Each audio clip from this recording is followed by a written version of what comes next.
Salam sejahtera jemaat yang terkasih. Bersyukur untuk hari baru yang Tuhan berikan bagi kita semua.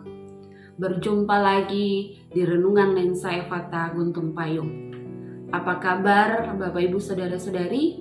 Semoga selalu dalam keadaan sehat dan diberkati oleh Tuhan. Mengawali aktivitas kita di hari ini, mari kita melandasinya dengan firman Tuhan. Namun sebelum itu, kita satu di dalam doa. Mari kita berdoa. Hari baru yang Tuhan berikan bagi kami bersyukur untuk segalanya. Untuk itu Bapa, ketika kami ada di dalam rasa syukur, kami mau untuk membaca dan merenungkan firman-Mu, agar hidup kami ini boleh sesuai dengan perkataan firman-Mu, dan kami mau menjadi pelaku-pelaku firman. Untuk itu Tuhan, kami juga mohon bimbingan Roh Kudus-Mu hadir di dalam hati dan pikiran kami. Supaya apa yang akan kami baca dan apa yang akan kami renungkan dari firman-Mu di pagi ini membuat kami mengerti, memahaminya, dan kemudian kami sungguh-sungguh menerapkannya di dalam kehidupan kami sebagai anak-anak Tuhan. Terima kasih banyak Tuhan Yesus. Bersabdalah karena kami siap mendengarkan firman-Mu. Amin. Jemaat yang terkasih dalam Tuhan Yesus Kristus, pembacaan kita di hari ini terambil dari Yosua pasal 6 ayat 1 sampai 14. Dan fokus ayat perenungan kita dari ayatnya yang kedua, yang bunyinya demikian. Berfirmanlah Tuhan kepada Yosua, ketahuilah aku serahkan ke tanganmu Yeriko ini beserta rajanya dan pahlawan-pahlawannya yang gagah perkasa. Demikian pembacaan firman Tuhan. Haleluya. Dan diberikan tema, aku serahkan ke tanganmu. Jemaat yang terkasih dalam Tuhan Yesus Kristus, menyerah, putus asa, hilang harapan seringkali terjadi dalam kehidupan kita. Dan hal ini dapat mengganggu iman kita. Bahkan iman kita menjadi lemah. Atas situasi, keadaan, kondisi yang demikian yang dapat terjadi pada siapa saja, maka perenungan pagi ini mau menguatkan kehidupan beriman kita semua. Untuk itu, mari kita sama-sama memahami, memaknai dan mengerti, lalu melakukan firman Tuhan yang akan kita renungkan melalui kitab Yosua pasal 6 ayat 1 sampai ayatnya yang ke-8.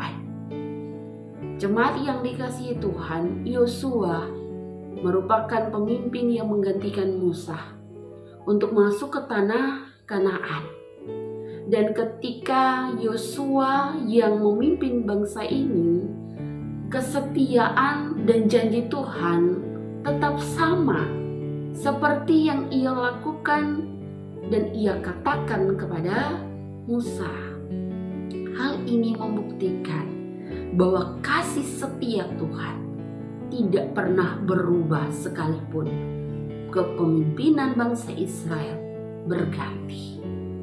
Untuk itu kita dapat melihatnya dalam bacaan kita, dan nyata jelas bahwa ketika Yosua memimpin bangsa Israel, seperti yang tertulis dalam ayatnya yang kedua, di mana Tuhan akan menyerahkan bangsa Yeriko ke dalam tangan bangsa Israel. Jemaat yang terkasih dalam Tuhan, bangsa Yeriko atau kota Yeriko merupakan kota utama di tanah Kanaan, atau kota yang memiliki pintu gerbang utama di tanah Kanaan. Untuk itu, kota ini tidak mudah untuk dimasuki dan ditaklukkan. Mereka juga memiliki pahlawan dan raja-raja yang gagah perkasa. Namun, bila ada yang dapat mengalahkan bangsa Yeriko atau kota Yeriko ini, maka dengan mudah mereka dapat menduduki bangsa lain yang ada di tanah Kanaan. Untuk itulah Tuhan menyatakan bahwa Ia akan menyerahkan kota Yeriko kepada bangsa Israel. Di sini dapat dilihat bahwa Tuhan mengambil bagian dalam kehidupan bangsa Israel. Sekalipun mereka akan menghadapi bangsa-bangsa yang besar di tanah Kanaan, ada Tuhan bersama-sama dengan mereka. Untuk itu, pernyataan Tuhan di dalam ayat 2 ini mau menegaskan bahwa bangsa Israel jangan takut, jangan khawatir, jangan gentar.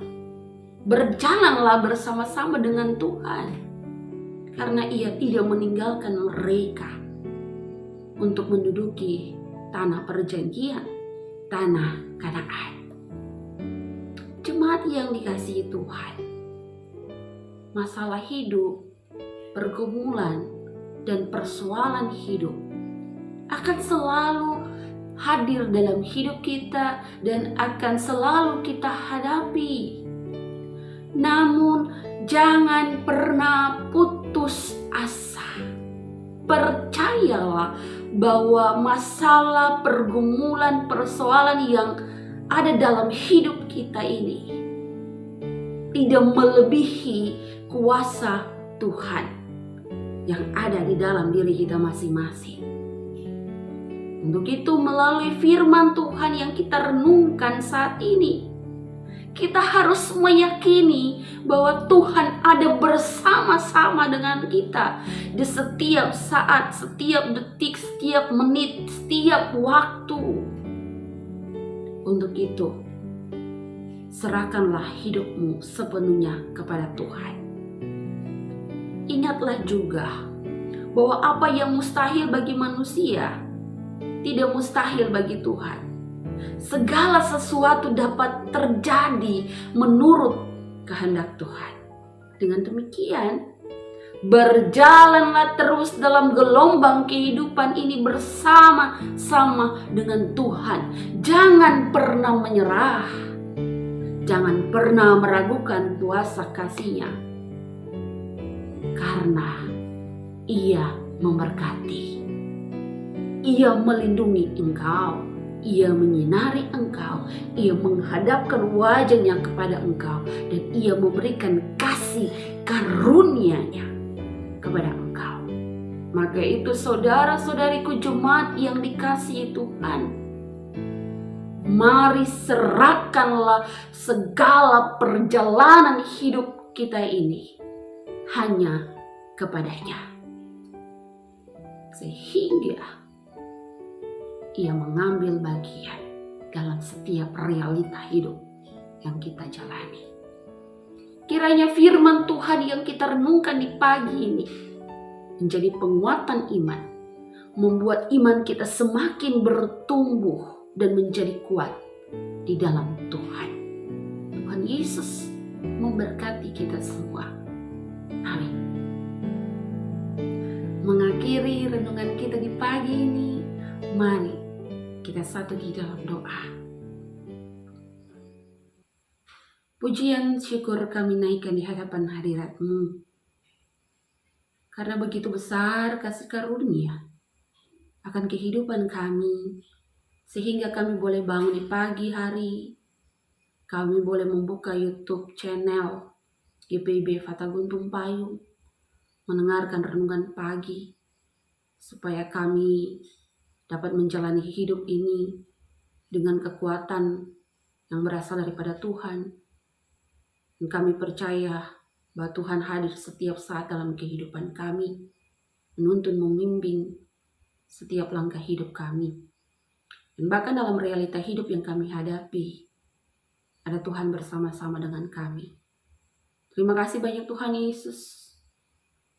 Biarlah kasih karunia dan damai sejahtera mau menyertai setiap perjalanan hidup yang kami lalui dari hari lepas hari. Terpujilah Tuhan, haleluya. Amin.